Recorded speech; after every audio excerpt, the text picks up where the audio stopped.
In just one weekend alone, a country music artist was forced to apologize for saying that if she had been an American, she would have voted for Donald Trump. A former NFL player apologized for posting a photo on Twitter of himself holding a gun, all because some social justice warriors got their panties in a twist. So now here's a thought. Stop apologizing to crazy liberals.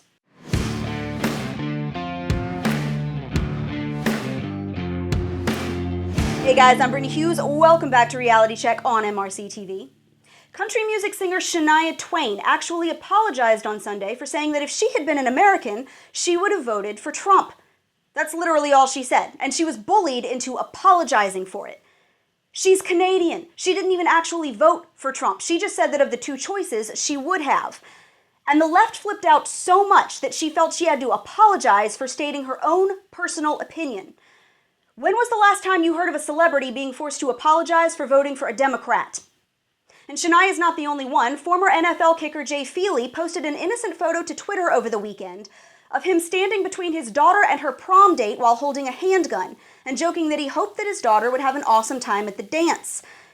It's a joke that's older than prom itself. Cavemen probably did this, but with clubs. But cue the left in their total lack of humor, who flipped out on this poor guy so bad that he had to come back and issue a formal apology on Twitter for offending anybody, for making a joke that guys have literally written songs about. Now that is two people who have been bullied into apologizing last weekend alone, simply for saying something that hurt some liberals' feelings. Now the problem is that this has become a pattern. Laura Ingraham apologized to David Hogg a few weeks ago for the crime of saying that he had whined about a college rejection letter. He publicly rejected her apology, continued his boycott against her show's advertisers, then moved the goalpost and demanded that she apologize to anyone she has ever offended, like LeBron James. So now here's a suggestion.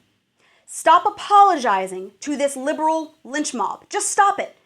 You could grovel until Jesus comes back and it would not be enough because they don't want your apology. They want your total surrender. Don't give it to them. See, here's the bottom line, particularly if you were a conservative. They don't hate what you said or what you tweeted. They hate who you are. They hate the town you grew up in and the flag that you wave and the values that you live by. They hate the guns that you own and the God you believe in. They love the First Amendment, but they hate that you have it. They hate you. So stop apologizing.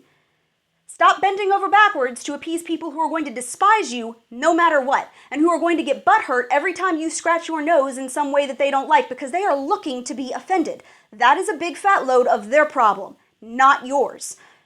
There's a reason we have freedom of speech in this country, and it's so that you can say something that might ruffle their feathers without having to bend down and lick their boots afterward.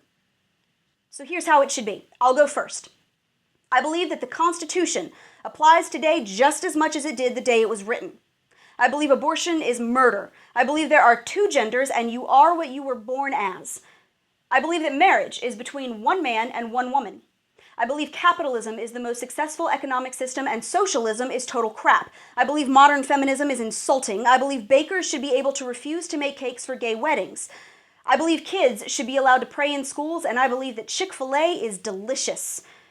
I believe the Second Amendment allows ordinary citizens to be just as armed as the military, and if you break into my home, I'm going to call the cops, not for help, but to come collect your body. I believe most police officers are good.